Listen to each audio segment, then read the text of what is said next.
What's up, guys? I get asked this a lot. How do you afford to have a Tahoe with such a system in there and this other stuff? And to answer that question pretty simply, yeah. Anyway, to answer that question in a simple manner,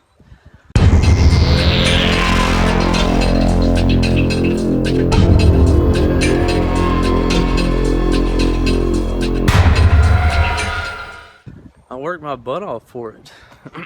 My dad raised me, if you want to have stuff in life, or if you want to have something, then you're gonna have to work for it. Ever since I was a kid, I've been cutting grass. That was my first thing that I did to earn money, and it's stuck with me. It's an awesome source of income, side money. I don't do it full time, obviously. I mean, I know people that do it full time that make $100,000+ a year doing that. Yes, you're sweating your butt off, but I mean, if you don't have a degree or something like that in college, is something that you can get into and make a pretty decent living. You're gonna have to learn how to manage your money, because obviously you have 4 or 5 months off at the end of the year, but it can be a good source of income, especially like a supplemental income. So I do that on the side. Like, it helps me get to all these shows and everything like that.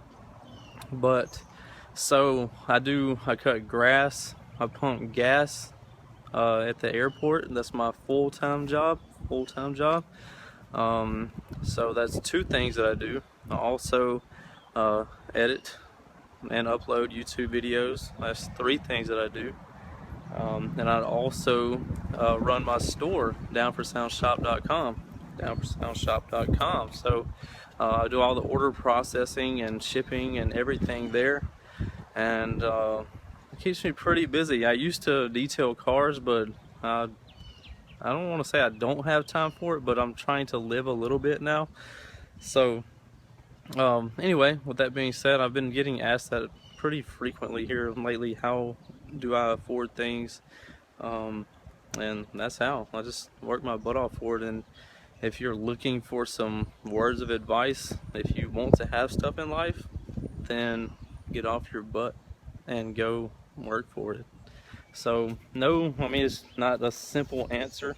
And I wasn't gonna cut grass this year because my shop's been like getting pretty busy. How this see out in here? But anyway, as you know, this is my lawnmower, a little zero turn that I probably haven't seen this thing in 4 or 5 months because it's been cold outside, and obviously the grass hasn't been growing. So I'm sure there's nothing dead under here.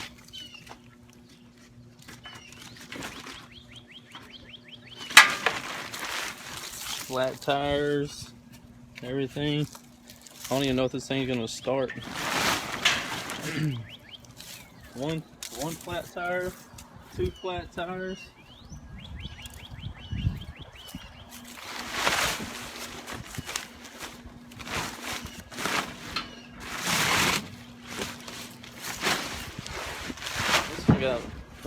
This one has a little bit of air in it. And I did a big boo-boo. It still has gas in it, but I did a big bad thing. I did not drain the fuel out of this. Still got air in that one. So 2 out of 4 tires have air in them. But I did not drain the fuel out of this lawnmower before I put it up for the winter, or put it back here. And it's been out in the weather. It hadn't been anything special. And the battery hasn't seen any type of charge or anything in the same amount of time, probably 5 months.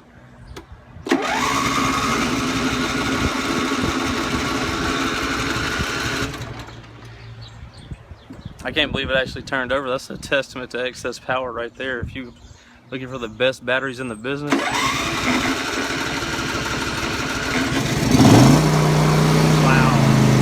Wow. That's awesome. Not only awesome that it started, but also awesome that the excess power battery just turned it over with zero problems, no charge. It hasn't seen a charge in almost 5 months. So anyway, that's pretty crazy. I got to get some air put in these tires, and I got 2 yards to cut today. So still cutting grass on the side. I mean, it's easy. Like, I mean, you can earn 30 to 50 bucks a cut. So I got 1 yard I do for 30. I'm just gonna do 2 yards this year. I'm kind of like cutting back on it. These are long-time customers of mine.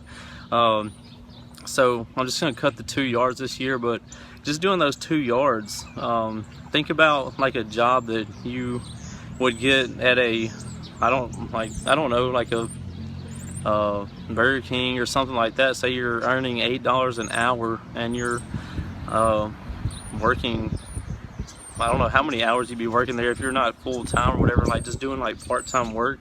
I'm just saying part-time work. Say you could have 2 yards that you're doing for 50 bucks. Like if you're in school or high school or whatever, you're just trying to make a little source of income to get started. You could get like 2 yards at 40 or 50 bucks a piece. So that's 100 bucks cash that you could be making a week. And you might have 2 or 3 hours in doing that. So if you would have to work 12 or more hours to like earn that 100 bucks from working at like whatever place that you're earning $8 an hour. But so I mean, it's something to think about if you have a lawnmower that you can use or make an investment. Like I use a push mower on my yard, so it's not like I'm above that. I think it does a better job on certain grass, like my grass does a better job. But I'm not gonna make this a super long video. I just wanted to answer that question on what I have done to get the systems that I have. And another thing that I need to put out there, I did not get these things, like it wasn't something that, like this guy that like asked me about it today, he's like, it just seems like you got it like in one lump. I'm like, man, I've been working on my Tahoe systems for, it's probably over 6 years now, so it hasn't been anything fast. Like if you've been following me for a while, you'll know that I started out real small and I've just slowly like worked my way up and like traded equipment, sold equipment, bought new equipment. Like it's just a like ongoing process, everything. So no, it's not going to be easy. If it was easy, everybody would do it. And unfortunately, everybody for the longest time thought everything was given to me, thought my parents gave me everything.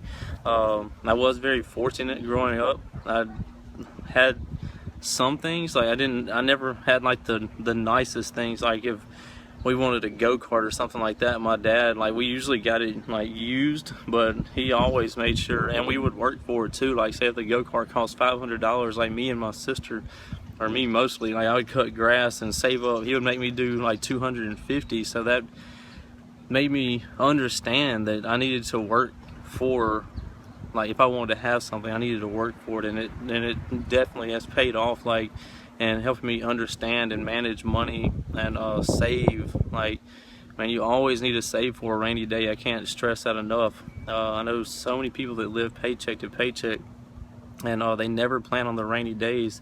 And no, I do not wish a rainy day upon anybody, but if you've been living life long enough, you know that they're going to happen. And if you save up and you have your nest egg to fall back on in times of need, it helps a lot. Like you're able to weather the storm instead of drowning. So yeah, anyway, I'm gonna go ahead and cut this off, but hopefully that answers your questions on how I got such a big system. Later, guys. Hit up downforsoundshop.com and buy some equipment from me so I don't have to cut so much grass.